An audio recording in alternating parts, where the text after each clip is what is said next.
वो 5 हथियार जिन्होंने कारगिल युद्ध में मचा दिया था हाहाकार, पाकिस्तान को चटाई थी धूल। इन 5 हथियारों के दम पर भारत को मिली थी जीत। कारगिल में फहराया था तिरंगा, पाकिस्तान नहीं निकाल पाया था कोई तोड़। जब कारगिल में पाकिस्तान ने किया था धोखे से वार, फिर इन हथियारों के दम पर भारत ने किया था पलटवार। पाकिस्तान को दिखाई थी औकात। भारत और पाकिस्तान के बीच जब भी जंग की बात होती है तो कारगिल की चर्चा जरूर होती है। जब पाकिस्तान ने धोखे से टाइगर हिल पर कब्जा करके बैठ गया था, जैसे ही भारतीय सेना को पाकिस्तान की इस हरकत की जानकारी लगी तो हंगामा मच गया। चर्चा होने लगी कि पाकिस्तान के इस वार का पलटवार कैसे किया जाए। ये वो दौर था जब भारतीय सेना के पास उतने आधुनिक हथियार नहीं हुआ करते थे, लेकिन भारतीय सेना के जज्बे और जोश के चलते पाकिस्तान को मुंह की खानी पड़ी थी। लेकिन भारत की इस जीत में चर्चा उन 5 हथियारों की भी होती है जिनके दम पर हमने पाकिस्तान को मात दी थी। तो चलिए अपनी इस रिपोर्ट में हम आपको कारगिल में भारत को विजय दिलाने वाले उन 5 हथियारों की जानकारी देंगे जिनके दम पर पाकिस्तान को हार का सामना करना पड़ा था। Number 1, INSAS rifle.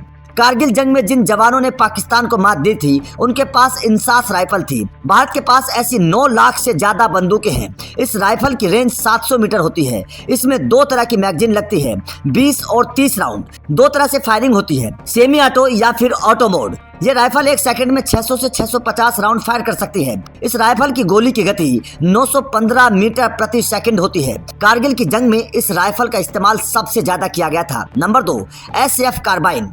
इंग्लैंड में बनी इस मशीन गन का इस्तेमाल वैसे तो दुनिया भर के कई युद्धों में हो चुका है, लेकिन कारगिल की जंग में भारत की जीत के पीछे इस हथियार का बड़ा योगदान था। इसे स्टर्लिंग सब मशीन गन भी कहा जाता है। इस मशीन गन का वजन करीब 2.7 किलोग्राम होता है। बताया जाता है कि कारगिल की जंग में जिस वक्त भारतीय सैनिक नीचे से ऊपर जा रहे थे, उस वक्त इस मशीन गन का इस्तेमाल किया गया था। Number 3, AK-47 assault rifle. इस राइफल ने भी कारगिल की जंग को फतह करने में भारतीय सेना की बहुत मदद की थी। ये राइफल पूरी तरीके से ऑटोमेटिक होती है और ये राइफल एक बार में 600 राउंड गोली फायर कर सकती है। इस राइफल में 3 तरीके की मैगजीन का इस्तेमाल होता है, 20 राउंड, 30 राउंड और 75 राउंड। ये राइफल आज भी भारतीय सेना का सबसे बड़ा अचूक हथियार माना जाता है। Number 4, grenade launcher. भारत के पास कारगिल युद्ध के समय 2 तरह के ग्रेनेड लॉन्चर थे।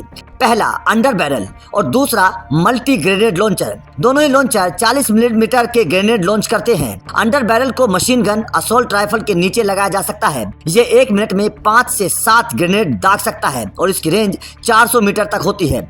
Number 5, Bofors FH-77B field howitzer. Kargil की जंग में भारत की जीत में हॉवित्जर तोपों का भी बड़ा योगदान था। बताया जाता है कि नीचे से चोटी के ऊपर बैठे पाकिस्तानियों को खदेड़ने में इस तोपों का इस्तेमाल किया गया था। भारत के पास कुल 410 बोफोर्स तोपें हैं, जिन्हें 2035 तक धनुष हॉवित्जर में बदल दिया जाएगा।